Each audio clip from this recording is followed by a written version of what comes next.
போன பாட்டுல நம்ம சதியை குசிப்படுத்துறதுக்காக ஒரு சின்ன நாடகத்தை நந்தியும் சிவனும் அரங்கேற்றினாங்க. அதை பார்த்து கோவத்துல இருந்த நம்ம சதி அநியாயத்துக்கு சிரிச்சாங்க, சந்தோஷப்பட்டாங்க. இதே மாதிரியான இந்த சந்தோஷம் உனக்கு இந்த கைலாய மலையில எப்பவுமே கிடைக்கணும் அப்படின்னு ஆசி வழங்குறார். அதே சமயம் அங்க நம்ம பிரம்மதேவரும் தோன்றுகிறார். கூடவே சரஸ்வதி தேவியும் வந்திருக்கிறாங்க. ஆஹா ஆஹா, இதைத்தான் நாங்க எதிர்பார்த்தோம். நாட்டிய கலைகளையும் நாடக கலைகளிலும் ஏதாவது புதுமையை புகுத்துவீங்க அப்படின்னு நாங்க எதிர்பார்த்தோம். நகைச்சுவை நாடகம் ரொம்பவே அருமையாக இருந்ததா?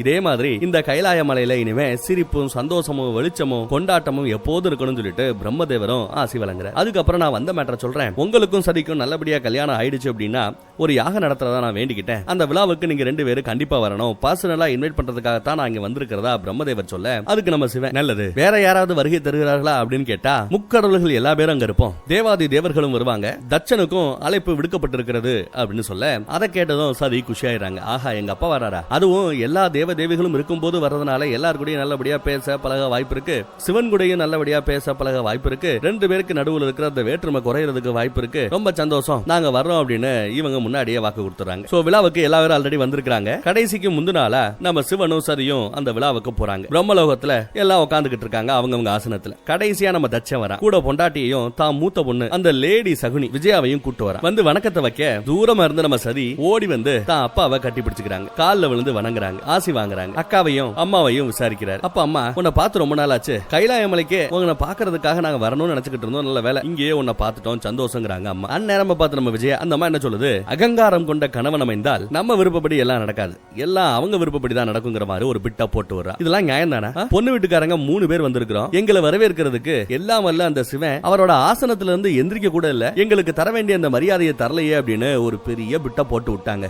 நல்லா நோட் பண்ணிக்கங்க, இந்த ஒரு பிட்டு தான் பிற்காலத்துல மிகப்பெரிய பிரளயத்தையே ஏற்படுத்த போகுது. அப்ப நம்ம சதிதேவியோ, அக்கா என்ன சொல்ற, நீ கைலாய மலைக்கு வந்திருந்தேன்னா இந்நேரம் உனக்கு வரவேற்பு எங்களால படுபயங்கரமா நிகழ்த்தப்பட்டிருக்கும். நீ வந்திருக்கிறதோ பிரம்மலோகத்துக்கு, இங்க உங்கள மாதிரியே நாங்களும் விருந்தினர்கள் தான். அப்படி இருக்க நாங்க எப்படி உங்களை வரவேற்க முடியும்? அது மட்டும் இல்லாது இந்த மாதிரி சொந்த பந்தங்கள் கூடக்கூடிய ஏதாவது ஒரு விருந்தினர் வீட்டுல புகுந்த வீட்டுக்காரங்களும் பிறந்த வீட்டுக்காரங்களும் சந்திச்சுக்கிட்டாங்கன்னா அங்க பிறந்த வீட்டுக்காரங்க தான் முன்னாடி போய் எப்படி இருக்கீங்க என்னன்னு நல்லா விசாரிக்கணும், வரவேற்கணும் அப்படின்னு எடுத்து சொல்ற. அது அவங்க அம்மாவும் ஆமோதிக்கிறாங்க. அதனால நம்ம தட்சனே சரி எல்லா பேரும் எதிர்பார்க்கறாங்களே அப்படின்னு சொல்லி ஒரு மரியாதை நிமித்தமா சிவனோட பக்கத்துல போய் நிக்கிறார். சிவனோ மரியாதை கொடுக்கிற விதமா அவரும் எந்திரிச்சு நிக்கிறார். பக்கத்துல நம்ம தட்சன் வந்ததும் தட்சனோட எதிர்பார்ப்பு என்ன, விஜய் அக்கா இருக்காங்கல்ல அவங்களோட எதிர்பார்ப்பு என்னன்னா சிவன் தட்சனோட காலில் விழுந்து ஆசி வாங்குவாரு அப்படின்னு இவங்க எதிர்பார்ப்பு. ஆனா சிவனோ பழக்க தோஷத்துல தட்சனுக்கு ஆசி வழங்கிறார், நலம் உண்டாகட்டும் அப்படின்னு ஆசி வழங்கிறார். அதை பார்த்ததும் தட்சனுக்கு வரும் பாருங்க கோபம். எல்லா பேரும் ஒரு மாதிரி அந்த சீனை பாத்துக்கிட்டு இருக்காங்க. பிரம்மருக்கோ விஷ்ணுவுக்கோ இதுல எதுவும் தப்பா தெரியல. ஆனா நம்ம விஜயாக்கா சும்மா இருப்பாளா, என்ன அனர்த்தமுதுன்னு பிரச்சனைய பெருசாக்குற. வயசுல மூத்தவர் தட்சன், உன் புருஷனுக்கு மாமனார் பக்கத்துல வர்றாரு, வணக்கம் வைக்கணும்னு உன் புருஷனுக்கு தெரியாதா? மாறுதலா வயதில் பெரிய தட்சனுக்கு நலமுண்டாகட்டும் ஆசி வழங்குறாரு. எவ்வளவு பெரிய அவமானம், பெருத்த அவமானம், இந்த அவமானம் நமக்கு தேவையா அப்படி இப்படின்னு ஏத்தி விடுறா. தட்சன் பயங்கர கோவத்தோட பிரம்மதேவரை பார்த்து, என்ன அவமானப்படுத்துறதுக்காகவே இந்த யாகத்தை நடத்துறீங்களா? என்ன அவமானப்படுத்துறதுக்காகவே சிவனையும் கூப்பிட்டு என்னையும் கூப்பிட்டு இருக்கீங்களா? இது பெருத்த அவமானம்னு பிரச்சனை பண்றாரு. நீங்க எல்லாம் சொன்னீங்க, கம்பல் பண்ணீங்கன்னு சொல்லிதான் எனக்கு பிடிக்குதோ இல்லையோ இவருக்கு என் பொண்ணை கட்டி வச்சேன். அன்னைக்கே கல்யாணம் முடிஞ்சதும் பொண்ணும் மாப்பிளையும் அப்பா அம்மா கால்ல மாமனார் மாமியார் கால்ல விழுந்து ஆசி வாங்குறது அப்படிங்கிறது வழக்கம். அன்னைக்கு என் பொண்ணு என் கால்ல விழுந்தா, ஆனா இந்த சிவன் அகம்பாவம் கொண்டு என் கால்ல விழுந்து ஆசி வாங்கல. சரி பரவாயில்லன்னு மன்னிச்சு விட்டேன். இப்ப என்னடா இன்னைக்கும் என் கால்ல விழுந்து ஆசி வாங்குவான்னு பார்த்தா எனக்கே ஆசி வழங்குறா. இது எனக்கு பெருத்த அவமானம். நோட் பண்ணிக்கீங்க, எழுதி வச்சுக்கோங்க. இன்னையில இருந்து இனிமே இந்த சிவன் கலந்து கொள்ளக்கூடிய எந்த ஒரு விசேஷமா இருந்தாலும் சரி அந்த விஷயத்துல நான் கலந்துக்க மாட்டேன். அது எப்பேற்பட்ட நிகழ்வா இருந்தாலும் சரி விழாவா இருந்தாலும் சரி அதை நான் புறக்கணிப்பேன் அப்படின்னு கோவத்துல கொப்பளிச்சுட்டு போறார். சதி சமாதானப்படுத்த போனா ஒண்ணு வேலைக்கால. புருஷன் போனதுனால பின்னாடி அந்த அம்மாவும் போயிடுறாங்க, அக்காவும் போயிடுறாங்க. சதிக்கு கோவம், பிறந்த வீடு இப்படி அவமானப்பட்டு போகுது அப்படின்னு மறுபடியும் கோவம். அப்படியே சீனு கட்டாயி மறுபடியும் கைலாய மலைக்கு இந்த ஜோடி போயிடுச்சு. அங்க நீங்க பண்ணது என்னதான் இருந்தாலும் தப்பு. வயசுல மூத்தவர் எங்க அப்பா, அவர் காலில் விழுந்து ஒரு தடவை ஆசி வாங்கி இருந்தாதான் என்ன குறைஞ்சு போயிட போறீங்க அப்படி இப்படின்னு திட்ட ஆரம்பிக்கிறாங்க. சிவனோ சதியை சமாதானப்படுத்த முயற்சி பண்ணிட்டு இருக்காரு. அதே சமயம் அரண்மனைக்கு வந்த இந்த தட்சன் வீட்டுல இன்னும் பெரிய பிரளயத்தை ஏற்படுத்திக்கிட்டு இருக்கான். முடி பண்ணிட்டானா இந்த பிரபஞ்ச அதிபதி தட்சன் அனைத்து தேவாதி தேவர்களையும் மனிதர்களையும் அரக்கர்களையும் கந்தர்வர்களையும் அகிலத்தில் உள்ள எல்லா சக்திகளையும் வரவேற்று அனைவருக்கும் நல்லது நடக்கும்படி ஒரு பிரம்மாண்டமான ஒரு யாகத்தை நடத்த போறாராம். அந்த யாகத்தை இதுக்கு முன்னாடி யாரும் நடத்தி இருக்க மாட்டாங்க, இனியும் யாரும் நடத்த முடியாதபடி ஒரு பிரம்மாண்டமான ஒரு யாகத்தை நடத்த போறாராம். ஆனா ஒரு கண்டிஷன், உலகத்தில் இருக்கும் அத்தனை ஜீவராசிகளுக்கும் அழைப்பு விடுக்கப்படும், ஆனால் சதியையும் சிவனையும் தவிர அப்படின்னு சொல்றாரு. சதி சிவன் இவங்க 2 பேருக்கு மட்டும் அழைப்பு கிடையாது அப்படிங்கிறார். கட் பண்ணா இந்த பக்கத்துல நம்ம தாரகாசுரனோட பையன் சிவனை நோக்கி தவம் புரியறான். போன எபிசோட்ல நம்ம அசுர குரு சுக்கராச்சாரியார் தான் இவனுக்கு ஏதோ ஒரு ஐடியா கொடுத்திருப்பாரு. அது மட்டும் இல்லாம இவங்க அப்பனுக்கே ஏதோ ஒரு ஐடியா அதுக்கு முன்னாடி கொடுத்திருக்காரு. ஏதோ பேச வருவாங்க, அப்படியே நம்ம கட் பண்ணிட்டு போயிட்டோம். அவங்க என்ன பேசினாங்கிறது நமக்கு காமிக்கல, பட் ஏதோ ஒரு ஸ்கெட்ச் போடுறாங்க அப்படிங்கிறது அப்ப நல்லா தெரிஞ்சது. இப்போ குருநாதர் சொற்படி தான் வேலை நடந்துகிட்டு இருக்கு. புள்ளையாண்டா தான் விரலையே வெட்டி ரத்த அபிஷேகத்தை சிவலிங்கத்துல செஞ்சுக்கிட்டு இருக்கான். அந்த பக்கம் நம்ம நந்தி தான் கோவத்துல இருக்கிற சதிக்கிட்ட போய் சிவன் பண்ற ஒவ்வொரு செயலுக்கும் பின்னாடி ஏதாவது ஒரு காரண காரியங்கள் இருக்கும். அந்த வகையில தான் உங்க அப்பாவுக்கு பாவம் வந்துடக்கூடாது அப்படிங்கிற ஒரு நல்லெண்ணத்துல தான் உங்க அப்பா கிட்ட இவர ஆசி வாங்கல, மாறுதலா ஆசி கொடுத்தாரு அப்படின்னு எடுத்து சொல்றாங்க. என்னையா சொல்ல வர அப்படின்னு கேட்டா, இறை கடவுள்கள் மனிதர்களோட கால்ல விழுந்து ஒரு கால் ஆசி வாங்கினா இவங்களுக்கு ஆசி கிட்டும். ஆனா கடவுளுக்கே ஆசி வழங்கக்கூடிய அந்த மனிதனுக்கு மிகப்பெரிய பாவம் வந்து சேருமா. ஏன்னா இவங்க இறை தான் எல்லாராலையும் வணங்கப்படணும். இந்த மாதிரியான ஒரு பாவம் உங்க அப்பாவுக்கு வந்து சேர்ந்துட கூடாதுங்கிறதுக்காகத்தான் ஈசன் இந்த மாதிரி செய்யல. இறை ஒருத்தவரோட கால்ல விழுந்தா அது மிகப்பெரிய தோஷமாயிடும், புரிஞ்சுக்கங்க அப்படின்னு எடுத்து சொல்றாரு. அந்த பக்கம் தச்சம் பொண்டாட்டி தச்சங்கிட்ட ஒரு பெரிய யாகம் நடத்த போறீங்க, நம்ம சொந்த பந்தம் எல்லாரும் வரும்போது சதியும் சிவனும் வரணுமே அப்படின்னு அவங்களுக்கு இன்வைட் பண்ணுங்க அப்படின்னு கேட்க அவர் முடியாதுன்னு ஒத்த கால்ல நிக்கிறார். அந்த பக்கம் அதே அம்மா அதே பாயிண்ட் தான் எடுத்து சொல்லிக்கிட்டு இருக்காங்க. அவர் ஒரு இறை கடவுள் எப்படி மனிதரோட கால்ல விழுந்து ஆசி வாங்க முடியும் அப்படின்னு கேட்டா, அதுக்கு நம்ம தச்சேன், ஓ கடவுள் மனித பெண்ணை மட்டும் மணக்கலாம், ஆனா மனுஷன் கால்ல விழுந்து ஆசீர்வாதம் வாங்க கூடாதா, நல்லா இருக்கே அப்படின்னு அவர் பாயிண்ட் பிடிக்கிறார். இனிமே பார்த்து ஒழுங்கா நடந்துக்க, சும்மா சதி சதி சதின்னு உன் பொண்ணுக்கே வாதாடிக்கிட்டு இருந்தேன்னா ஒண்ணு அதே மாதிரி வாதாடிக்கிட்டு அவகிட்டே போயிரு, இல்லையா அவ பேச்ச விட்டு என் பொண்டாட்டி அங்க இரு, ரெண்டுல ஒண்ணுதான். அதையும் தாண்டி சும்மா நொய்யின்னு உன் பொண்ணுன்னு பேசிக்கிட்டு இருந்த உன்ன விவாகரத்து பண்ண வேண்டி இருக்கும், என் பொண்டாட்டிங்கிற அந்த அந்தஸ்தனை இழக்க வேண்டி இருக்கும் அப்படின்னு சொல்லி ஒரு பெரிய குண்டை தூக்கி போறார். அந்த பக்கம் சதி சிவங்கிட்ட, எங்க அப்பாவுக்கு தோசை வந்துட கூடாதுங்கிறதுக்காக ஒரு நல்லெண்ணத்துல தான் இதெல்லாம் செஞ்சிருக்கீங்க, இத எனக்கே நம்ம நந்தி சொல்லித்தான் ஏன் மரமண்டைக்கே ஏறிச்சு, அப்படி இருக்க எங்க அப்பாவுக்கு இந்த மாதிரி விஷயங்கள் ஏறுவதற்கு வாய்ப்பு இல்ல, நான் எடுத்து சொன்னா அவரு இந்த விஷயத்தெல்லாம் புரிஞ்சுப்பாரு அப்படி இப்படின்னு சதி பேசிக்கிட்டு இருக்காங்க. என்ன கருமமோ தெரியலங்க, நான் பிறந்ததுல இருந்து உங்க சம்பந்தப்பட்ட எல்லா விஷயத்திலயுமே நான் உங்களை தப்பா தான் நினைச்சுக்கிட்டு இருக்கேன். பாருங்க கல்யாணமானதுக்கு பிறகு கூட உங்களை நான் தப்பா தான் யோசிக்கிறேன். பாருங்க எல்லாம் இந்த உடலோட பலகீனம், நான் எப்ப நான் தான் ஆதிபராசக்தி அப்படிங்கிற அந்த விஷயத்தை உணர போறனோ தெரியல அப்படின்னு வருத்தப்பட்டு பேசிட்டு இருக்காங்க. அப்படியே சிவனோட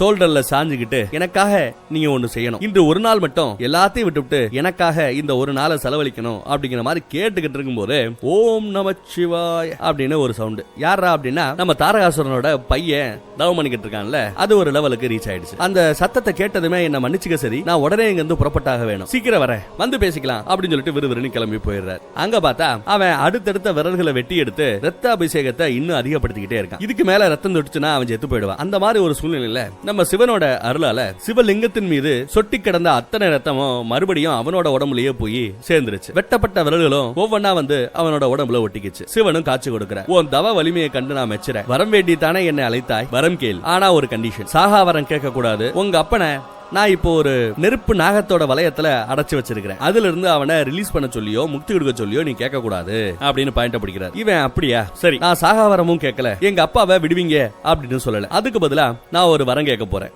ஆனா அந்த வரத்தை நீங்க கண்டிப்பா கொடுக்கணும், வரத்தை காப்பாத்தணும், கொடுத்த வாக்க காப்பாத்தணும், செய்வீர்களா அப்படின்னு கேக்குறான். செய்யறம்பா சொல்லுப்பா அப்படின்னா, நீங்க எனக்கு என்னோட வேலைக்காரனாகணும். எப்படி சிவன் தன்னோட வேலைக்காரனா இருக்கணும்னு சொல்லிட்டு ஒரு வரம் கேட்கறாங்க. என்ன பாதுகாக்கிற பொறுப்பு உங்களோடது, எனக்கு எடுபடி வேலை செய்யக்கூடிய அந்த பொறுப்பு உங்களோடது, எனக்கு வேலைக்காரனாகிறதுக்கு தயாரா அப்படின்னு கேக்குறேன். சிவனோ ததாஸ்து அப்படின்னு ஒதுக்குறார். இனி சிவன் இந்த பையனோட வேலைக்காரர். அந்த பக்கம் அண்ட வெளியில நாகபஷ்பம் நம்ம தாரகாசுரனை ஒரு நெருப்பு வளையத்துல அடபச்சு வச்சிருக்கோம். அதே சமயம் அந்த இடத்துக்கு நம்ம அசுர குரு சுக்கராச்சாரியார் வராரு. அவன் வணங்குறான். நாம போட்ட திட்டத்தின்படி எல்லாம் சிறப்பா நடந்துகிட்டு இருக்கு, உன் புள்ளையும் நம்ம பிளான் படி கரெக்டா வேலை செஞ்சுக்கிட்டு இருக்கான், கூடிய விரைவில் உன்னை சிவனே ரிலீஸ் பண்ணுவார், நீ என்னதான் இந்த நாக வளையத்துக்குள்ள கட்டுண்டு இருந்தாலும் இன்னும் உன்னோட சக்தி உங்ககிட்ட தான் இருக்கு, நீ அண்ட வெளியில இருக்கிறதுனால நீ ஒன்னு செய், இங்க இருக்காரே அந்த சூரிய பகவான், அவரோட அந்த சூரிய வெளிச்சத்தை நீ ஸ்டாப் பண்ணு, உலகமே இருளில் மூழ்கட்டும் அப்படின்னு ஒரு ஐடியா கொடுக்கிறார். அந்த பக்கம் கைலாய மலையில ரொம்ப நேரம் புருஷனை காணமே சொல்லிட்டு சதி அங்கே இங்கே தேடிக்கிட்டு இருப்பாங்க. நந்தி வராரு, எங்கேயாவது இருப்பாரு, வந்துருவாருன்னு பேசிக்கிட்டு இருக்கும் போது திடீர்னு சூரிய வெளிச்சம் மறைஞ்சு போய் அப்படியே கார் இருளாகிறது. பகல் நேரத்திலேயே சூரியன் மறையுது. இது ஒரு நல்ல சகனமா தெரியலையே அப்படின்னு நந்தி வருத்தப்படுறார். அப்ப நம்ம சதி சிவனை நோக்கி கும்பிடுறாங்க.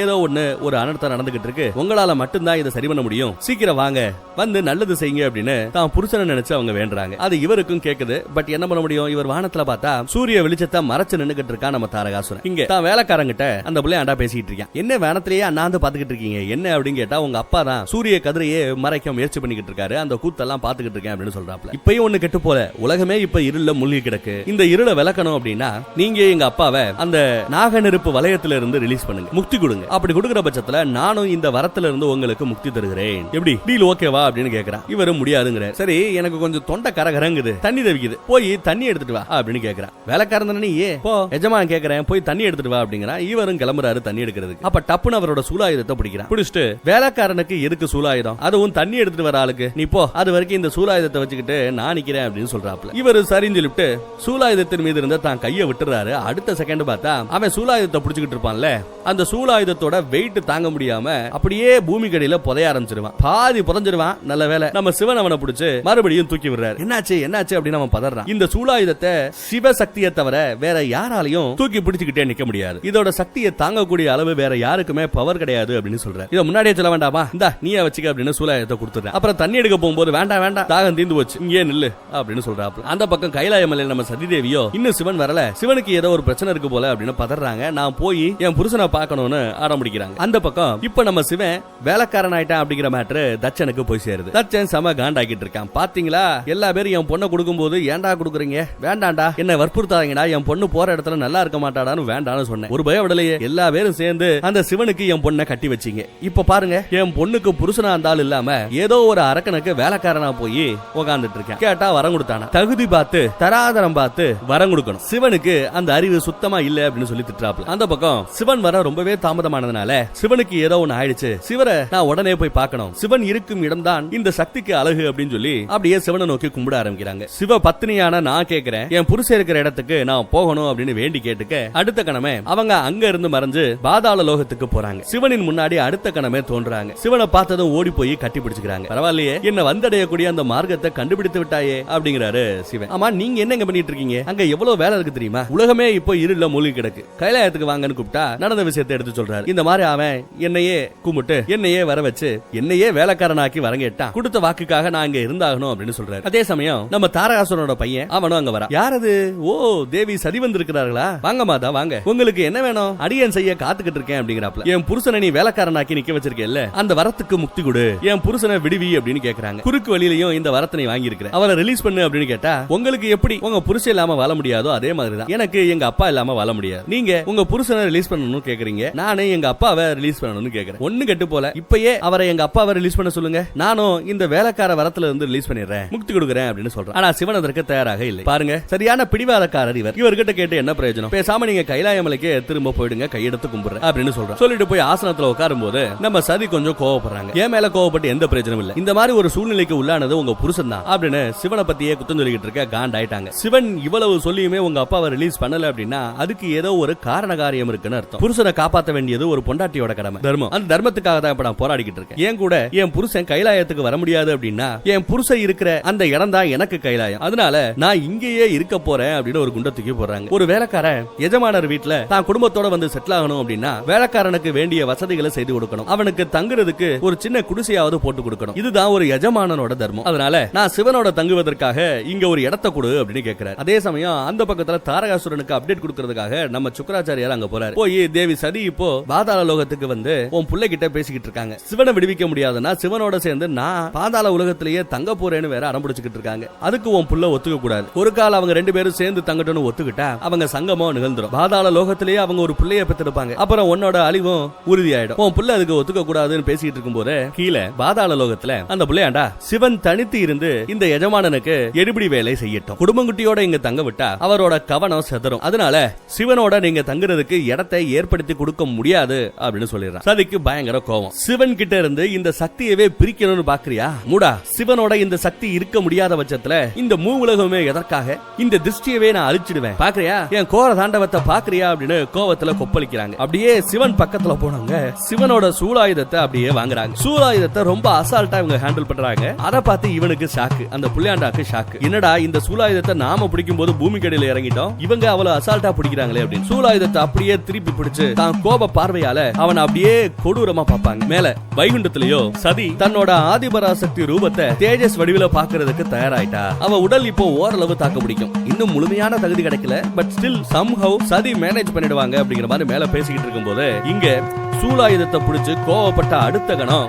நம்ம சதி ஆதிபரா சக்தியாவே அப்படியே முழு ரூபமா மாறி நிக்கிறாங்க. தேஜஸ் வடிவில நிக்கிறாங்க. சொல், சிவனோட சக்தி இருக்க 6 அடி நிலமில்லை என்றால் இந்த அண்ட சராசரத்தையே அழித்து விடுவேன் அப்படின்னு ருத்ர ரூபத்துக்கு மாறி நிக்கிறாங்க. உலகம் முழுக்க இருக்கிற எல்லா இயற்கையும் சீற்றமடைகிறது. ஆதிபரா சக்தியோட இந்த ருத்ர ரூபத்தை பார்த்து அந்த பையன் பயந்துட்டான். ஐயோ வேண்டாம் தாயே, நீங்க வேணும்னா சிவன் கூடயே அப்படின்னு தங்குறதுக்காக சரின்னு சொல்ல வருவான் பாருங்க. அந்த இடத்துல நடுவுல வந்து நம்ம அசுரகுரு சுக்கராச்சாரியாரு, தேவியே உங்க ருத்ர ரூபத்தை காமிச்சு இந்த பாதாள லோகத்தை தண்டிச்சிடாதீங்க. உங்க ருத்ர ரூபத்தை, உங்க கோவத்தை இங்க இருக்கிற அசுரர்களால தாங்கிக்க முடியாது. அது மட்டும் இல்லாம நீங்க இங்க தங்கினா உங்க ருத்ர ரூபத்துக்கு எங்களால சாப்பாடு கூட போட முடியாது. தயவு செய்து இந்த ரூபத்துல இருந்து இறங்கி வாங்க அப்படின்னு சொல்றாரு அந்த குருநாதர். நீங்க இங்க தங்கணும்னு முடிவு பண்ணிட்டீங்கன்னா இங்க தங்கிக்கிட்டு இருக்கிற அசுரர்கள் வேற எங்க போவாங்க அப்படிங்கிற மாதிரி கேக்குறாரு. பிரச்சனை இல்ல, இங்க இருக்கிற எல்லா அசுரர்களையுமே நான் என்னோட சாப்பாடாக்கிடுவேன். அசுரர்களோட கரியத்துன்னு நாளாகிடுச்சு. இனி எல்லா பேருக்கும் என் வயிற்றுக்குள்ளதான் புகலிடம். வேற எங்க அவங்களுக்கு இடம் வேணும்? என்ன தைரியம் இருந்தா என் புருஷன் அந்த சிவனையே வேலைக்காரனா வைக்க வச்சிருப்பான். இவனுக்கு ஒரு பாடம் கட்ட போறேன் அப்படின்னு கோவத்துல கொக்கரித்துக் கொண்டிருக்கிறார். அதுக்குள்ள நம்ம சுக்கராச்சாரியரோ, ஏய் மூடா, ஏன்டா இப்படி பண்ற? தயவு செய்து சிவனை அந்த வரத்துல இருந்து முக்தி கொடு, சிவனை விடுவி, இல்லனா இந்த பாதாள லோகம் அழியிறது மட்டும் இல்லாம மூவுலகமே அழிஞ்சு போயிடும்டா பாவி அப்படின்னு திட்டுறாரு. உடனே அவனும் சிவனுக்கு அந்த வரத்துல இருந்து முக்தி கொடுக்கிறாரு. அப்பயும் ஆதிபரா சக்தியோட ரூபம் அப்படியே குறைஞ்சு சரியா மாறல. வேற வழி இல்லாம சிவங்கிட்டே போய், ஆண்டவா உங்களுக்கு தான் இப்ப அவன் முக்தி கொடுத்துட்டானே, ஆதிபரா சக்தியை கொஞ்சம் அடங்க சொல்லுங்க அப்படிங்கிற மாதிரி கேட்க, சக்தி அப்படின்னு ஒரு வார்த்தை தாங்க கூப்பிடுவாரு. அடுத்த கணமே அந்த ருத்ர ரூபத்துல இருந்து அவங்க அப்படியே கொஞ்சம் கொஞ்சமா இறங்கி சதி ரூபத்துக்கு வராங்க. வந்ததுமே நம்ம சிவங்கிட்ட சொல்றாங்க, நீங்க சொன்னது உண்மைதான். நீங்க கொடுக்கிற வரத்துக்கு பின்னாடி, நீங்க நடந்துக்கிற விதத்துக்கு பின்னாடி சில காரண காரியங்கள் இருக்கு. நான் தான் ஆதிபரா சக்தி அப்படிங்கறத நான் உணரணும் அப்படிங்கறதுக்காகத்தான் இதெல்லாம் நடந்திருக்கிறதா நான் உணர்றேன் அப்படின்னு சொல்றாங்க. இப்ப நான் ஆதிபரா சக்தி நான் முழுமையா உணர்ந்துட்டேன். என் உடல் அந்த முழு சக்தியையும் தாக்கு பிடிக்கிறதுக்கு சிரமப்பட்டாலும் ஏதோ தேஜஸ் வடிவுல என்னால அதை கொஞ்சம் கண்ட்ரோல் பண்ண முடியுதுங்கிற மாதிரி சொல்றாங்க. நல்லது, நாம கிளம்பலாமா அப்படின்னு பேசிட்டு இருக்கும்போது ஏதோ ஒரு வகையில இந்த புள்ள பாருங்க, இவன் உங்ககிட்ட உங்களை வேலைக்காரனாக்குற அந்த வரத்தை கேட்காம இருந்திருந்தா நான் உங்களை தேடி இங்க வந்திருக்க மாட்டேன். உங்களை காப்பாத்துறதுக்காக ஆதிபரா சக்தியோட தேஜஸ் வடிவத்துக்கு நான் மாறி இருக்க மாட்டேன். சோ அந்த வகையில பார்த்தா